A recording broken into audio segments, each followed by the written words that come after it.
Welcome to People. I'm Shirley Lin. Today my guest is Richard Zhang Shihan, who is the country manager of Costco Taiwan, that membership warehouse club, right? That is correct, yes. Right. And also Richard is a former basketball player, national basketball player, and even played for the Taiwan team, representing Taiwan for about 3 years. But we'll get to that later. So welcome, Richard. Thank you for inviting me on the show. Appreciate Okay, that. no problem. It's great to have you here. Now, you're a very tall guy. You've got 198 centimeters tall. That's about 6 feet 6 inches. Yeah. Okay, I'm only 5'7". But do you have really, really tall parents? Actually, my parents, my mom is tall. My mom's about 5'8". And for her Okay. generation, that's quite tall. Yeah. I have two older sisters that are also 5'8". So in terms of averages, I guess we are tall for a Chinese family. I still remember growing up, we would walk into a restaurant and they would see my dad, who's about 5'11", and my mom 5'8", and my two sisters 5'8". And then I'd walk in the back and then they go, wow, 6'6". Yeah. So our family is pretty tall. You're saying your sisters are older sisters? I have two older sisters, 2 years older and 4 years older. Oh, okay. So you're youngest and you turn out to be I'm the the youngest. tallest That's right. in the family. So are both of your parents athletic? Actually, my mom is athletic. My mom went to Kaohsiung High School, Kaohsiung Girls High School, Okay. and she actually played basketball on the basketball team. Oh, I see. But my whole family, my dad, even my grandmother, they enjoy watching sports. So I remember growing up, they would never, ever miss a game.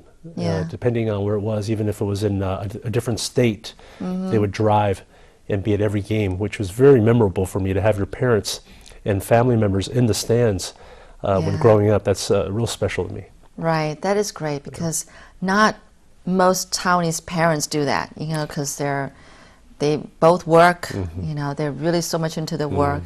They think that as long as they earn money to, raise their children, that's good enough. But anyway, so I like that kind of, spirit. I think it should be that way. I think growing up in the U.S., there's really a balance between academics and some other activities, school activities. And fortunate for me, sports was my activity. And I think in the U.S., parents, for the most part, like that balance, and they really support children doing something outside of the academic arena to provide a balance. Yeah. And I think I was fortunate to have that, grow up in that environment. Yeah, I think we need more of that here. Oh, I agree. Because you're saying that exercising actually makes you more productive at work.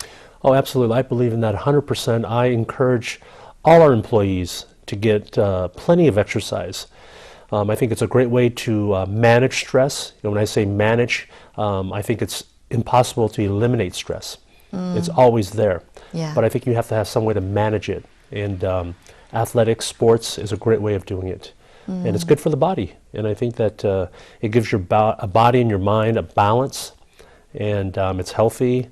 And it's something that we have to do. And a lot of us don't do enough of it.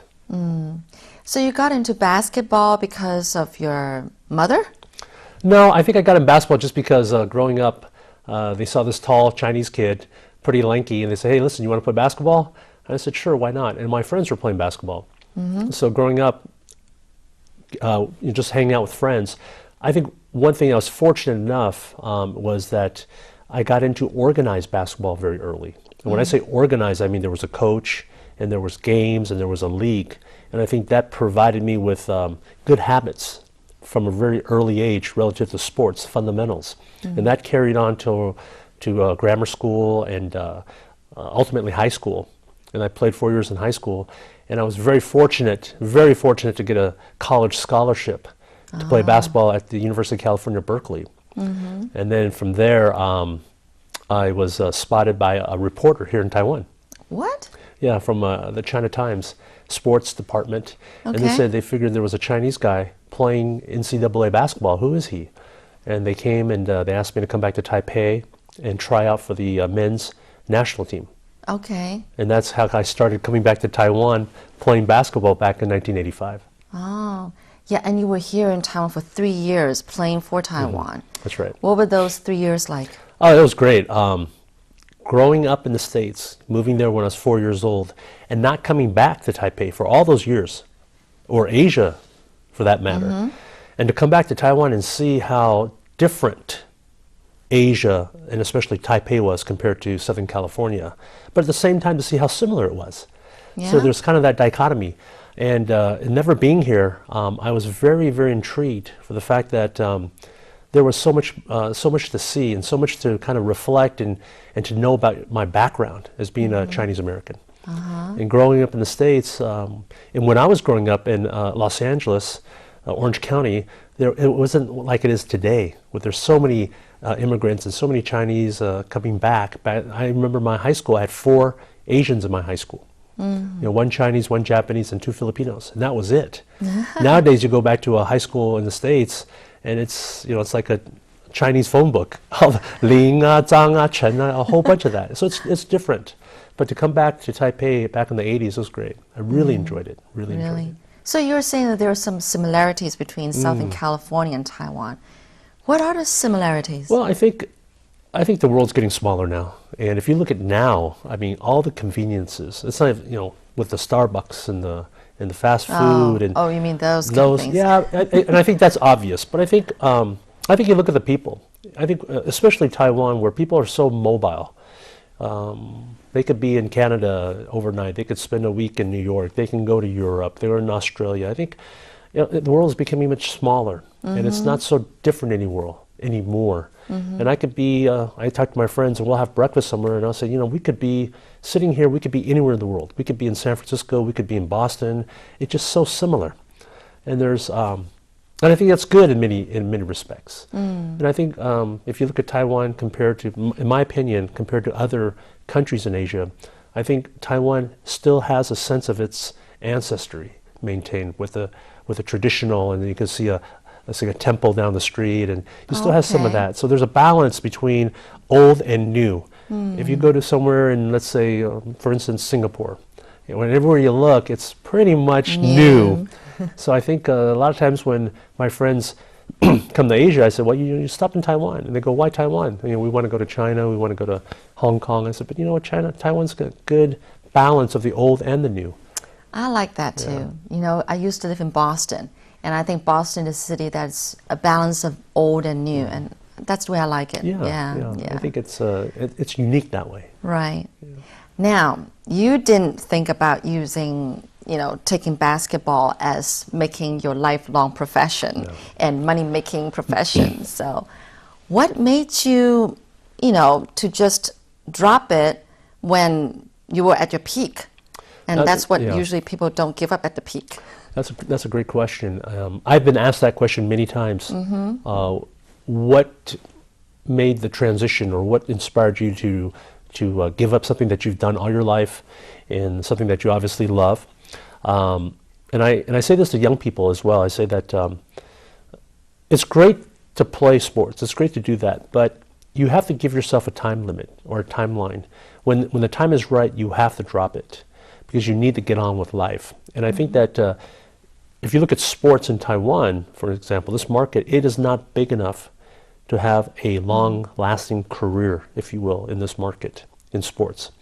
If you are in the US or in Europe and you're involved in a sport that's a big-time sport, big volume sport, whether it's professional basketball, Major League Baseball, and you can sign a big contract, it's different. That contract can give you a head start in life.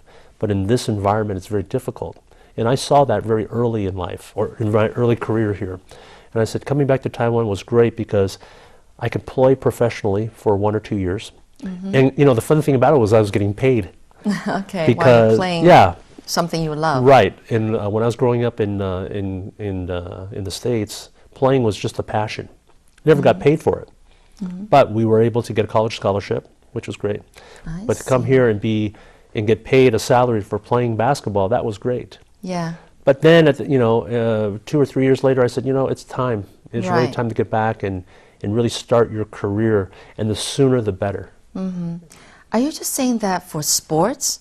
I mean, if someone, you're telling someone who loves sports and has been in sports for a while, to give that up at a certain point and think about, the future and, what you're going to do for the rest of your life. Are you only saying that for someone who was focused on sports in the beginning, or I think or for any me, profession or any hobby or interest? I think sports is a very unforgiving activity, and I'll tell Okay, you why. well, what a word you're using. Right. Okay. And I'll tell you why, from a former athlete, sports is unforgiving because there are a lot of unpredictable variables. Okay, for instance, injury. Yeah, I was just Now, thinking about that. I got injured my freshman year in college. Oh, I think it was the 11th game, and I came down from a rebound and tore my anterior cruciate ligament, what they call it ACL. And within a second, let's not even talk about the pain, but all the years of practicing could have been ended within that one play. Okay, then it took me 2 years to get back. okay. 1 year of recovery and 1 year of rehabilitation to get back to my playing days, and probably not 100% ever. So that's why I say sports is very unforgiving in that respect. Whereas if you have a hobby and you can make a hobby into a profession, that's great, because you don't have that unpredictability as you do in sports. That's number one.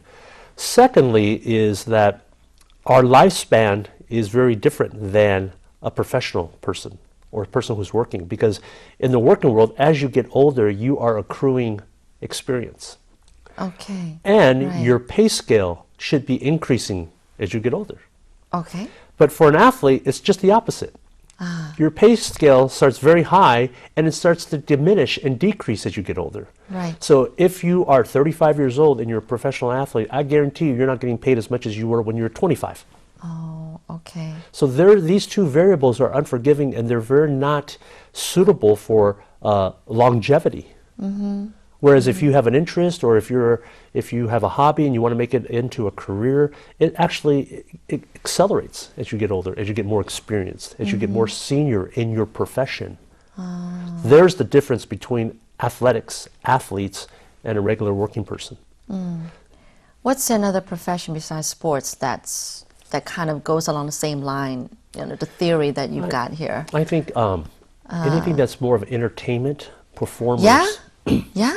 Yeah, because what happens is that there's a, in the business, in the retail business, we call it a product cycle. So something comes out, whether it's a product, in the beginning it's real hot, like a fan. It comes out and everybody wants to buy it, and all of a sudden, say, wait a minute, this fan's been around the market for a couple of years now. And then they say, well, this fan's been in the market 20 years. And something like, I think performers maybe fit in that area as well. Okay. They have a product cycle, and then whether it's the era's changing or what have you, there's not a few that have the longevity like a Madonna, who can reinvent herself through And the different those ages. are the few That's who right. can be so lucky to. They're that 1/10 of 1%. Yeah. Same with athletics and athletes. I see. I see. Did your parents teach you these values, or these, I don't know, the way to look at life? I mean, what was your father doing before? I mean, My father was a businessman, and Yeah. he did a lot of import-export trading Okay. between Asia and the U.S. and vice versa. So I think from a very early age, I've seen and witnessed and experienced the hardships of owning your own business. yeah. But in terms of the sports and this analogy in my frame of mind, my perspective, it really is from my own experience. And I tell young people that I think the best thing that happened to me, and I say it right now, but was getting hurt when I did get hurt. Because that kind of flashed and said it was kind of what we call a reality check. You're talking about the injury. In my injury, when I got Okay, injured, yeah, okay. because it kind of went, wait a minute, basketball is important, but it really isn't that important in the big picture. And at that time, my whole career flashed in front of me, and also what was I going to do going forward if I couldn't play basketball anymore? So it kind of pulled me back into reality and said, listen, you got to get your studies done. You got to start planning. And I tell young people, especially young athletes, this, basketball's great, sports is great. What is your plan going forward? You've got to have a plan. 3 years, 5 years, whatever it is, you have to start planning. I always say, a bad plan is better than no plan. Yeah, I see this Yeah. when I was learning about you. Yes. Right. So a bad plan or a bad goal is better than no goal. So have some goals in life. And everything you do should be towards to achieving that particular goal. Okay. Wow. So did you share this with your other teammates? Like these thoughts that you have? Yeah. And you kind of like warn them too? Well, I think I've been fortunate enough to be in a position where I can help them going forward. So in our company, if you walk into a Costco in Taipei, if you will, and you walk in and say, wow, these guys are all tall. And a lot of them are former teammates of mine. Right.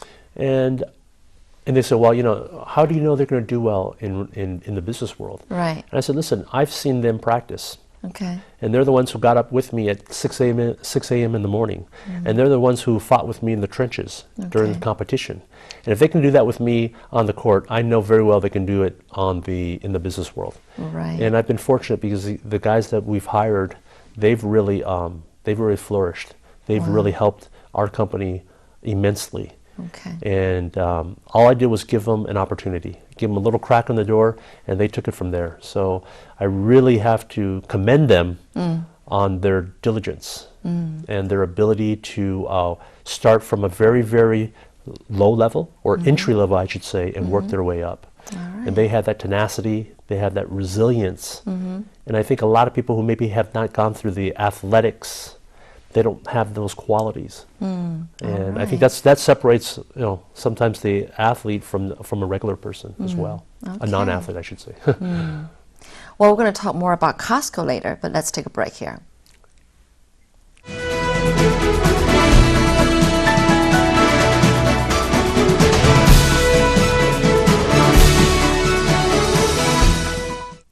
Welcome back to People. I'm Shirley Lin. And today I'm speaking with Richard Chang, who is the country manager of Costco Taiwan, which is a membership warehouse club. So, Richard, we were talking earlier how you actually hired quite a few athletes at your company, and you think they're a great asset to the company.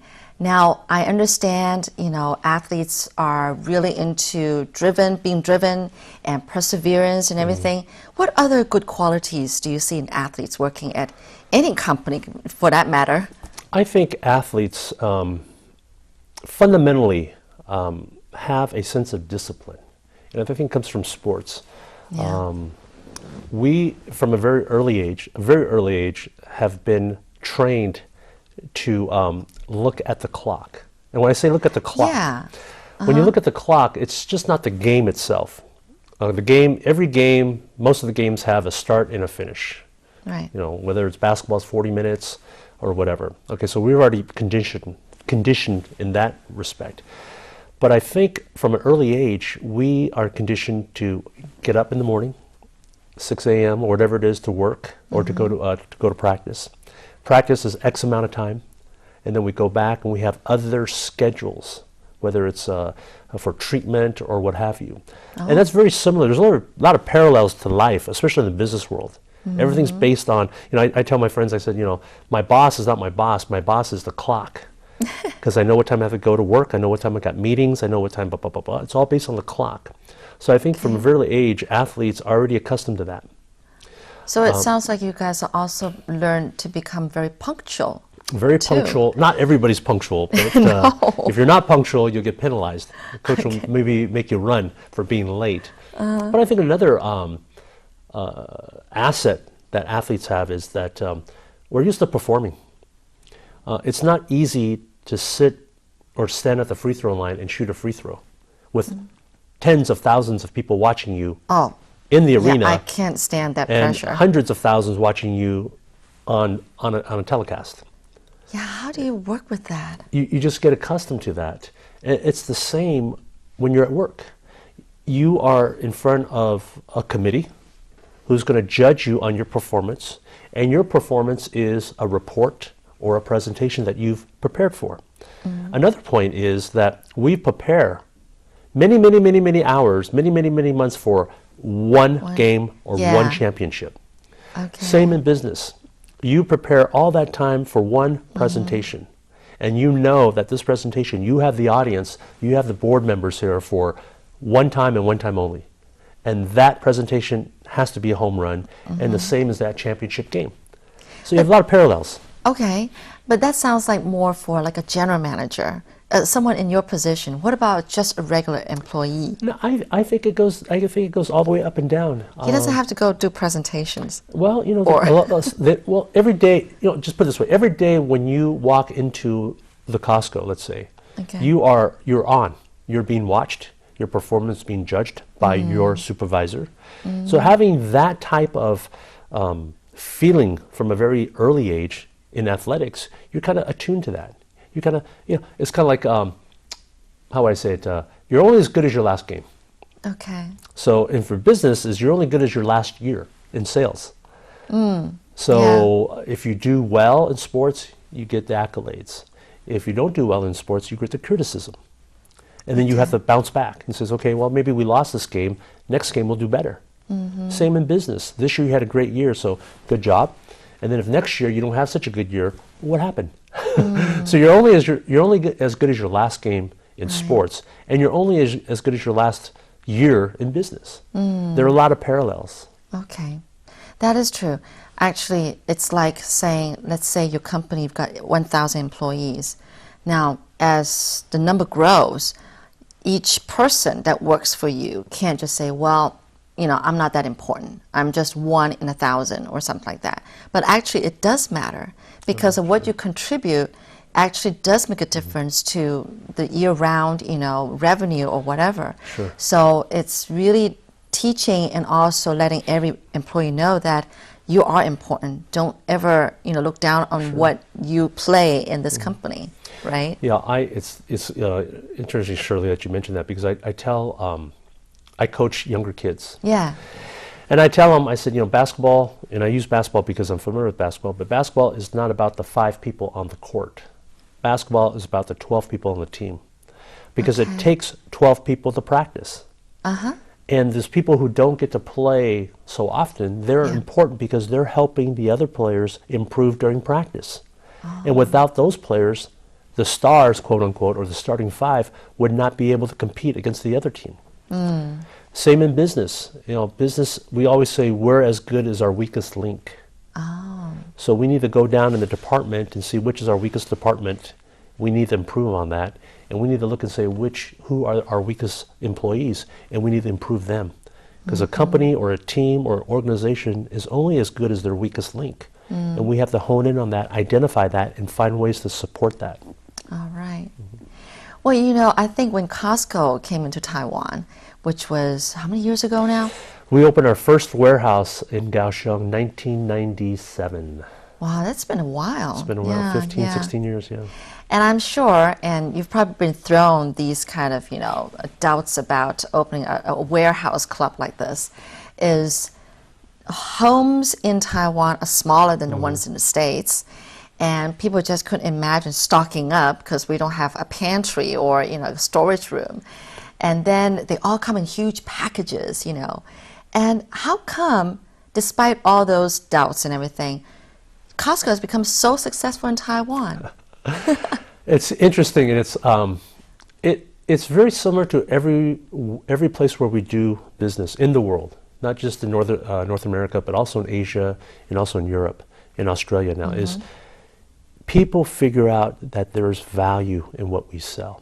Okay. So value is high quality merchandise at the very lowest possible price. Once they figure that out, they will find a way to consume that food item or find a way to use that sundry item. A lot of people, what they do is they share. So you could see people out in front of the parking lot and they will break down the package and give 2 to you, 2 to you, and 2 to you, and they'll take it home. Same with fresh foods. You will not believe people will come in here, they'll buy our meat packs or our muffins and split it right on the site. And then he'll go home and she'll go home and they'll go to their homes. And that's okay. That's okay. We also have another, I would say, another variable that the other retailers don't have is we have our business member. And our business member are restaurants or hotels or office buildings. And you know what? They need the big packs. because they need to resell it. So would you say those are your main clients? We really a hybrid. We have really two. Our main customers here are really households. Oh, But we do have wow. that business member component. Yeah. And with that business member component, we can offer larger volumes and reduce our per item cost. And everybody benefits from that. Yeah. But going back to your original question is quite interesting, because I heard all of that as well. And my counterpart in Korea and my counterpart in Japan, they heard the same. Right. And Well, I'm a over- member of Costco, Yeah. and I had those doubts in the beginning too. and it's funny because we go in and we have meetings, and everybody has the same stories, that people figure it out. If I can buy something that's 50% less than where I can buy it from at a department store or at a regular supermarket, I will find a way to utilize it, to consume it. I will find a way. You've actually taught us a lesson. That's right. It's to use our brains and try to figure out ways. There's always a solution to everything, right? And I think people like it when they figure, hey, I got a deal on this. Even though it's maybe more than I can use, but you know what though, I got such a good deal, I cannot not buy it. And that's what we call our impulse sales. So for instance, our members came in and they wanted to buy a shopping list of maybe 4 or 5 items, and they walk out with a shopping cart of 20 or 30 items, because the products there, number one, are very unique, and number two is they provide great value. So all of a sudden they see this cashmere sweater and they say, wait a minute, I don't need it, but it is so much value. In the department stores, it's 40, 50, 60% more. So they put that in their cart. And so we have what we call the treasure hunt. The people walk around and they look at these new items and they say, wow, I only see this at the boutique. Yeah. I see this brand name at the boutique, and now Costco's selling it, and it's 50% cheaper. And they put that in their cart. All right. So that's kind of the uniqueness of shopping at Costco. Oh, really, really. So I can see that, the items that you choose to be sold in Costco, you pertain them to probably Taiwanese, population. But then there are certain things that Taiwanese people don't know or have never eaten before, have never seen before. Sure. And I see that you put up a stand, like a tasting stands Right. and all that. So that's really interesting. But just exactly how do you decide what would sell in Taiwan, what wouldn't? That's an interesting question, because it's so interesting that the good items that sell in Taiwan also sell well in Japan, Korea. Okay. And the good items that sell in the U.S. Because we're all Asians? Well, good items people figure out because they're good value. Okay. So whether you're Chinese or you're Canadian or you're Mexican or you're from the UK, if it's a good item and there's value to it, it usually does well internationally, globally. So I'll give you an example. Is what sells well?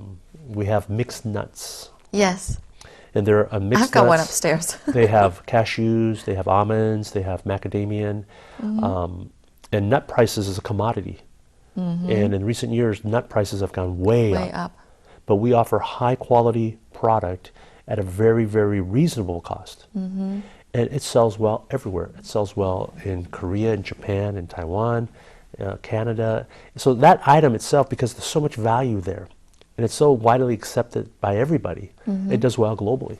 All right. Another one is our men's Kirkland Signature dress shirt. Okay. It's a very simple dress shirt. It's a very high quality cotton. And in Taiwan, it's probably around $13, $14. And it's done by the factories that make all the department store products and all the brand name products. So the quality and the craftsmanship is second to none. All But right. it works well in every country, because men who work need to have dress shirts. And dress shirts, it's almost a disposable item. You use it for a few years, whatever, and you throw it away because of the wear and tear on the dress shirt. And they come to Costco, and it sells well everywhere. So items like that, we have a whole bunch of items that are like that. Yeah. But again, we want to provide the best value so people can understand that. And when they look at it and they compare it with department store or other retailers, they say, wow, there really is a savings to it. Right. That is great. Now, you didn't think that you were going to come back for 16 years, and No. it's going on 17. That's right. What's your plan? I know that you would like to be able to share what you've learned or all the values that you have to young people. And, in America, they have the term life coach. Yes. And it's becoming popular. And you would like to become a life coach. So in what way? I think life coach is interesting because life encompasses everything, and a coach is like a coach or a mentor. Right. And I think in my experience, I was able to relate to a coach, probably almost as good, if not better, than say a parent, if you will. Because parents always have that parental pressure, if you will. But a coach kind of comes in and is more of a friend, but yet has a wealth of experience to share. And being a life coach is not only in sports, but what I've learned and what I've gone through in life, hopefully I can share that with the young people. So whether they want to follow my footsteps is good, whether they want to look at it as a reference, which is great, or whether they want to avoid the pitfalls that I've went through is good as well. And I think that would be a great transition to one day when I retire, and hopefully I don't retire too old, and I still have energy to help young people, both on the court as well as in life. And I think there's so many parallels between athletics and life that they're really interlinked. And what you learn on the court, positive, can transfer right over into your everyday life. Have you been trying to relay that message to the education ministry? I would love to. Yeah, I would love to engage Seriously? in them. And I think that, I have really deep discussions with my wife on that. And I think try to promote a balance between education and other aspects of life. Right. And have a balance, because I think the young people need that balance. Right. You just can't have all of one thing. Because Taiwan's just too much into study, and no play. And with all the bushi-bound cram schools, I mean, what can we do, Well, I think we need to encourage young people to get out there and to, number one is that academics in the simple form is not everything in life. So you're saying not to educate the parents, more the young people, so that they would have their own way of thinking, that they would, stand up for what they believe in, because talking to the parents is a little futile now? No, I think you still have to go to the parents. Okay. You have to talk to the parents, because it's really going to be a team effort. Teachers, institutions, parents, and the students themselves. It really has to be up and down. It can't just be one part of that, because it won't work, because you have conflict. You have conflict. If the parent doesn't buy into it, it's never going to work. If the institution doesn't buy into it, it won't work. Okay. It really has to be up and down. And I think that I've interviewed, hopefully I can share with them my experience as an employer. Yeah. I've interviewed a lot of people who have beautiful resumes. But when you interview them, you say, wow, where's the experience? Not only the experience from a job perspective, but where's the life experience? And I like to see that. I like to see people who've worked very different jobs and worked at a very young age, because they've taken that responsibility at a young age. I think a lot of the kids, not just in Taiwan, but the kids nowadays have been very sheltered. And all they have to do is get good grades. But that's not all about life. Right. And I tell you, I look at resumes, and I don't think I've ever looked at the grade point average. Because to me, that's not important. I know what you mean. What is important is, what kind of experience do you have? What have you done? Right. And what will let me know something about you? And what will let me know that you are going to be a value and an asset to my organization? And I think that's key. All right. Thank you so much, Richard. Well, thank you for having me. You inspire me with that positiveness about, life and perspective of life. But I hope you keep on sharing that with young people. They really need to hear this. Well, I appreciate that. Thank you for giving me the opportunity to engage in you and also into the audience. And I'd like to do it again soon. All right, great. Thank you. Thank you for watching, people. I'm Shirley Lin.